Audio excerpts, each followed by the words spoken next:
Pour ne rien manquer, abonnez-vous maintenant. Bonjour Gilles. Bonjour Valérie. Notre invité aujourd'hui, Pierre Monégier, c'est ça, Pierre Monégier. C'est ça. Vous êtes grand reporter à Envoyé spécial. Tout à l'heure, j'ai dit complément d'enquête. Pardon, c'est la famille, mais rendons à César ce qui est à César. Envoyé spécial avec un document exceptionnel dans la tête d'Elon Musk. Vous êtes allé rencontrer son père, entre autres. Vous avez enquêté sur ce personnage ô combien secret, mystérieux et fantasmatique, parce qu'on imagine beaucoup de choses autour de lui. On est pile dans l'actualité, puisqu'hier, il pensait avoir réussi un coup en autorisant en donnant l'exclusivité de l'annonce de Ron DeSantis à l'élection présidentielle sur Twitter, et puis tout a bugué. Ça a été une catastrophe absolue, mais on va parler du personnage, et quand on voit votre document, on comprend peut-être un petit peu mieux ses défis et ce goût du risque qu'il a d'une manière totalement pathologique presque. On va en reparler dans un instant. Et obsédé par la fin du monde. Oui, on va en parler dans un instant, et tout de suite c'est le zapping. Sud Radio Média, l'instant zapping.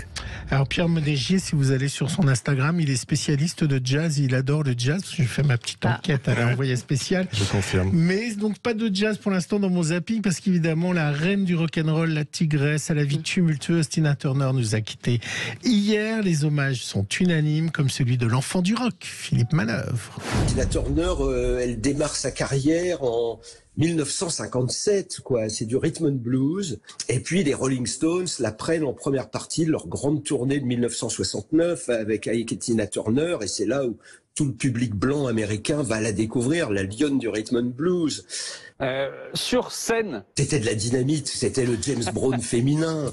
Voilà, elle arrivait avec ses talons aiguilles, des tenues scintillantes. Elle avait 3 choristes toujours, et elle donnait le maximum. Elle dynamitait les chansons. Enfin, c'était vraiment un personnage extraordinaire. Elle a vendu 200 millions de tickets dans sa vie. Enfin. Ouais, Voilà, énorme. une grande dame. Ce matin sur Sud Radio, la présidente de l'Assemblée nationale, Yaël Braun-Pivet, était l'invitée de Patrick Roger. Elle a expliqué qu'elle devrait utiliser l'article 40, empêchant le projet de loi de Lyotte d'être débattu. Alors là, c'est repris un peu par tout le monde. On l'a passé tout à l'heure. Non, mais c'est pas ça que je vais passer. Il faut dire qu'hier, tous les ministres étaient déjà sur le pont pour faire pression sur Yann Pivet-Braun. Et c'était dans Quotidien. Vous allez voir que maintenant, avec le recul, c'est très bizarre quand on entend ces ministres. Ministres et députés font feu de tout bois. La question, c'est comment qualifier de non constitutionnel un texte qui est manifestement non constitutionnel. Non seulement ce texte est inconstitutionnel, mais en plus il est démagogique, et je dirais même, il est cynique. Cette proposition de loi Lyotte est une escroquerie. De toute façon, cette loi n'aboutira pas. C'est une machine à déception, parce que d'abord tout le monde sait qu'elle n'a aucune chance d'aboutir. Et les ministres ne s'en cachent plus, ils mettront tout en œuvre pour qu'elle capote. On fera tout pour que ce débat n'ait pas lieu. Il est illégitime politiquement, techniquement, et il met en danger à nouveau nos finances publiques. On sait donc désormais que les ministres avaient raison et que la pression a marché. Ouais. C'est QFD. Que ce soit en studio, sur la plage de Cannes, Elisabeth Lemoine, sur France 5, elle n'est pas comme vous, elle ne travaille pas ses interviews, elle se plante comme d'habitude. Que ce soit en studio ou en extérieur, c'est la reine des plantades. Sachant que hier, il y avait Alexandra Sublet, la vice-championne des plantades. C'était quelque chose dans cet avou hier soir. Michel, vous décrochiez votre tout premier rôle. C'était dans Le Marginal de Jacques Deray. Vous vous en souvenez peut-être? Non. Non? Si, c'est faux. Oui, non, oui, c'est faux. On dirait moi. C'est drôle. Non mais vraiment, c'est là où ça me rassure. C'est très chic, Jacques Deray. Vous me confondez avec... C'est l'âme de l'émission là qui ressurgit. C'est même l'ADN de l'émission. Mais évidemment. C'est une fausse info par minute. Une question à côté de la plaque. Vous avez repris les fiches d'Alessandra? Bim. En cas de suspicion de terrorisme, désormais, les policiers, alors ça va faire beaucoup parler, les policiers vont être autorisés à déclencher à distance les micros et les caméras des portables. C'est une mesure forte et utile, mais on peut imaginer la dérive si on se met à écouter les manifestants ou les opposants ou les dirigeants d'un autre parti. C'était sur BFM. Policiers ou pirates informatiques. Dans le cadre de leur enquête, ils pourraient bientôt activer à distance le téléphone portable d'un suspect, allumer la caméra, le micro ou la géolocalisation. Des techniques d'espionnage d'ores et déjà utilisées pour collecter des preuves. L'idée, c'est d'aller encadrer ça pour en fait sécuriser la procédure, pour faire en sorte que les éléments qui soient collectés pendant ces enquêtes puissent être vraiment utilisés devant la justice. Ces techniques ne seraient autorisées qu'en cas de suspicion de terrorisme ou de crime organisé. Aujourd'hui, la criminalité organisée va très vite. Donc, si nous ne collons pas à ces nouvelles technologies du crime organisé, nous avons perdu la guerre. Alors, il faut savoir sur les portables modernes, comme sur le vôtre, Valérie, ou le vôtre. Vous avez un portable moderne. Quand vous allumez votre caméra à distance ou quand vous avez votre micro qui est ouvert, vous avez une petite lumière verte qui vous alerte et vous pouvez le voir si votre... Mais hier, il y a une info qui est sortie selon laquelle Apple... Moi, je peux installer un logiciel sur votre téléphone. Non, mais que les Alexia et autres... Oui. Ça aussi, ça peut écouter votre appartement. Ouais. Bah oui. Ouais. C'est ça qui est compliqué. On peut pirater Alexia. Et moi, je peux pirater Alexia et écouter chez vous. C'est vrai ? Bah oui, c'est vrai. Il suffit que j'aille votre Wi-Fi. Puisque Alexia, elle est sur votre Wi-Fi. Donc si j'ai votre Wi-Fi, je demande. Wifi. Je passe chez vous. Je vais pas vous le donner. C'est pour me connecter. Sûrement pas. Mais bon, vous enquêterez sur ce genre de choses. Ça m'intéresse. Et puis, difficile de finir donc sans un succès de Tina Turner. Alors, on a entendu beaucoup de titres. Moi, je voulais un peu être différent. Elle était née à Nutbush, dans le Tennessee. Et elle a chanté sa ville. Ce fut son premier tube, Nutbush. Elle raconte une église, un bar de jeans, une école, une la route 19, c'est Nutbush.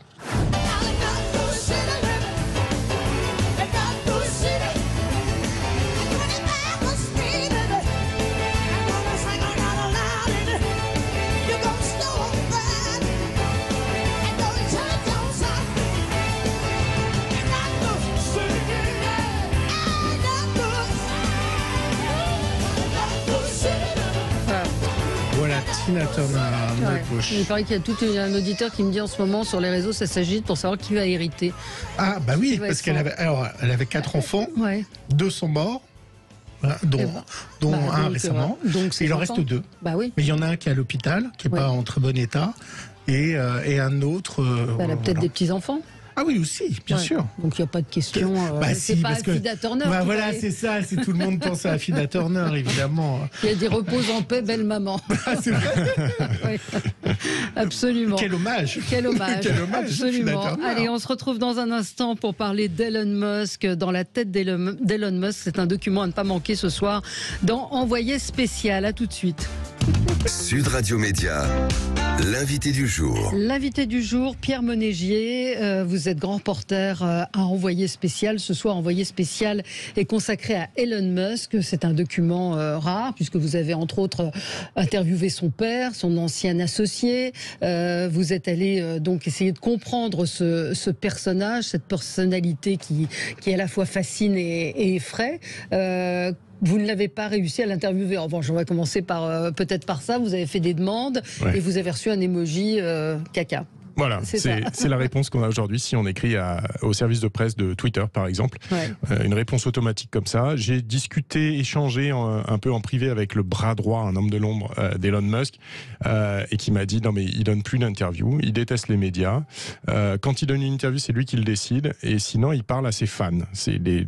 Tout d'un coup, il descend de son espèce de piédestal et il dit bah toi, mon fan absolu sur l'aspect SpaceX, l'aspect espace, je vais te parler et je vais te parler pendant 5 heures.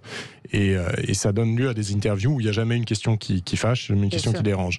Ou alors, il fait un livre, une biographie autorisée avec quelqu'un une fois tous les 5 ans. Et pareil, tout va dans le même sens. Et les gens qui ont le droit de parler sont sélectionnés, contrôlés, etc.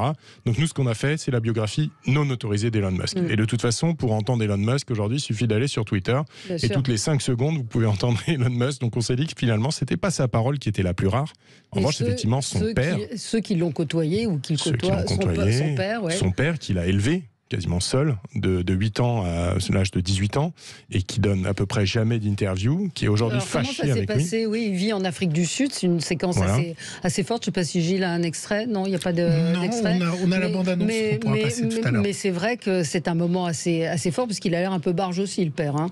Voilà. Je crois qu'on comprend d'où vient Elon Musk, on va voir son père. Et on le comprend aujourd'hui déjà. Elon Musk, il est sud-africain. Enfin, il a aussi la nationalité américaine, la nationalité canadienne par sa mère, mais au départ, il est sud-africain. Il est né en Afrique du Sud, à Pretoria, et son père vit toujours en Afrique du Sud. Et j'ai cherché à le joindre pendant des mois et des mois et des mois, et puis un beau matin, il m'a envoyé un petit SMS, il m'a dit « Bon, allez, ok pour l'interview, mais venez demain ».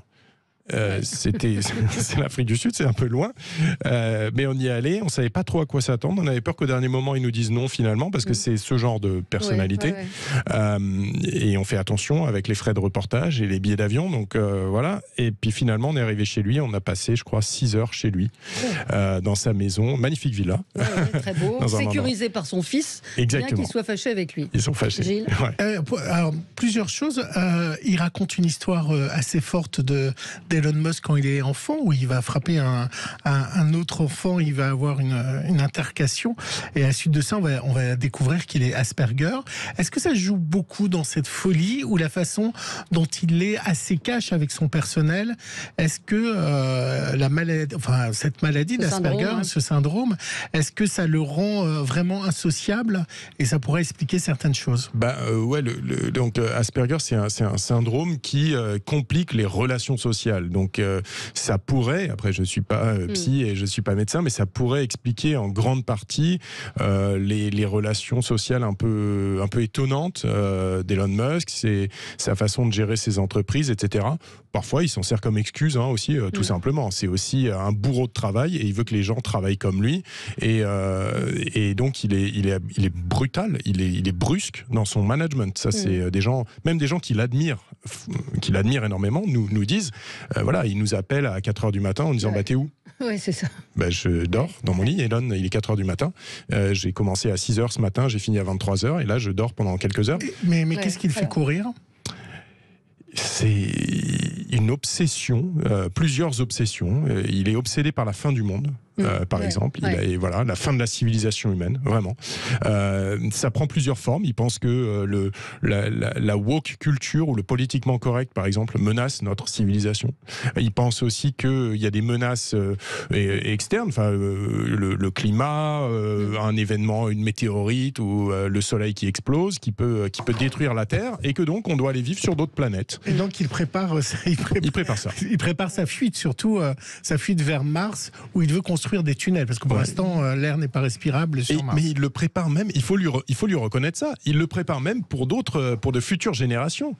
Il le prépare pour lui-même, mais en sachant que si ça se trouve on n'ira pas sur Mars de son vivant, que ce sera peut-être plus tard, et il le fait pour l'espèce humaine, en tout cas c'est ça qu'il raconte. Moi j'ai eu un regret en regardant votre documentaire, c'est que vous ne l'avez pas mis en relation, enfin vous parlez pas de l'actualité, la chose la plus importante dans ce monde entre guillemets, c'est Starlink, s'il arrête de mettre en place Starlink, l'Ukraine tombe. Et alors ce côté il n'est pas le dirigeant d'un pays, il n'est pas responsable d'un pays, mais il a un pouvoir énorme, et Poutine ne peut pas l'attaquer. C'est un acteur géopolitique, vous avez raison. Et pourquoi vous en parlez pas? On parle un petit peu de Starlink, on ne parle pas de l'Ukraine. J'aurais aimé savoir un peu comment il joue avec les différents gouvernements de ce pouvoir-là. Il faut faire attention aussi à une chose, qui est que je crois que, si vous voulez, l'Ukraine, la situation en Ukraine, et on a des gens dans l'équipe qui couvrent beaucoup ces terrains-là, il faut faire un tout petit peu attention quand Elon Musk dit que c'est lui qui sauve l'Ukraine, c'est lui qui sauve le monde. Je pense qu'il y a aussi il y a aussi l'aspect OTAN, l'aspect américain, l'aspect militaire, et là-dessus il n'existe pas, qui font qu'il y a quand même des soutiens. Il y a aussi des satellites que de nombreux pays mettent à disposition des forces armées ukrainiennes pour les aider à avancer, etc. La différence d'Elon Musk, c'est que quand il fait quelque chose comme ça, il va tout de suite s'en vanter sur Twitter et dire que regardez, tout ça c'est grâce à lui. Puis derrière, il envoie la facture au Pentagone. Donc c'est compliqué. C'est vrai que c'est un personnage qui est difficile à suivre, notamment au quotidien, parce que tous les jours il se passe un nouveau truc sur Twitter. Là, il s'implique dans la campagne présidentielle américaine. C'était pas directement l'objet de notre sujet, même si on parle de sa dérive vers l'extrême droite, parce qu'elle est évidente et qu'il faut en parler. Mais voilà. on fait des choix aussi. Ouais. Est-ce que vous avez réussi à comprendre son fonctionnement malgré tout avec les interviews que vous avez pu faire? Et ce que disait Gilles, c'est une très bonne idée de passer par les fans parce que ce sont des images que vous avez pu obtenir comme ça. Mais dans sa tête, qu'est-ce qu'il y a dans sa tête finalement? Il est mégalo, il est mytho, il est talentueux. Vous le qualifieriez comment? Il est dangereux. C'est un extraordinaire businessman. Ouais. Il est mégalo. Ouais. Je crois que c'est assez clair, il est assez mégalomane, il a toujours besoin de tirer la couverture à lui. Il y a 2 ans, vous vous souvenez, quand des enfants étaient prisonniers d'une grotte en Thaïlande, il y avait des secours sur place, il y avait des gens qui essayaient, et puis c'était devenu une énorme histoire. Tout d'un coup, Elon Musk voit cette histoire qui devient énorme et il ne comprend pas pourquoi lui, il n'est pas partie prenante. Bon, il n'est pas champion du monde de spéléologie, Elon Musk, donc il n'a rien à faire là-dedans. Mais il a des sous-marins. Et il dit, je vais envoyer mes super sous-marins pour essayer de sauver ses enfants. Sauf que les types sur place disent, bah, c'est super, mais c'est des boyaux super étroits pour aller sauver les enfants, donc on n'en a pas besoin. Et il insiste. Et tous les médias se disent, ah mais attendez, Elon Musk, pourquoi? Et puis ils vont voir les secours, mais pourquoi vous acceptez pas l'aide d'Elon Musk? Ça énerve beaucoup les gens. Et le type qui coordonne les secours lui dit, ces sous-marins, il peut se les mettre où je pense, nous on n'a pas besoin de ça, il perd un peu son... Et Elon Musk est très très vexé. Très vexé. Et il traite ce Britannique qui vit en Thaïlande et qui coordonne les secours, il le traite sur Twitter de pédophile. Et le type se prend ensuite une déferlante d'insultes de tout part, etc. Et c'est allé jusqu'à un procès en diffamation. Donc c'est quand même quelqu'un qui est très imbu de sa personne. Hors limite et hors contrôle. Mais le truc, c'est... Voilà, hors contrôle. Le truc qu'il faut vraiment lui reconnaître, c'est qu'il va totalement au bout. Il est à chaque fois sur un chemin de crête, tout peut exploser. Quand il fait, on en a parlé, l'annonce, sur Twitter, il vire 80% des employés, et puis derrière, il fait une grande annonce, ça marche pas, on se moque un peu de lui. Quand il lance une fusée, une fois sur 2, elles explosent, mais ça fait partie de son processus. Et il va au bout de sa folie.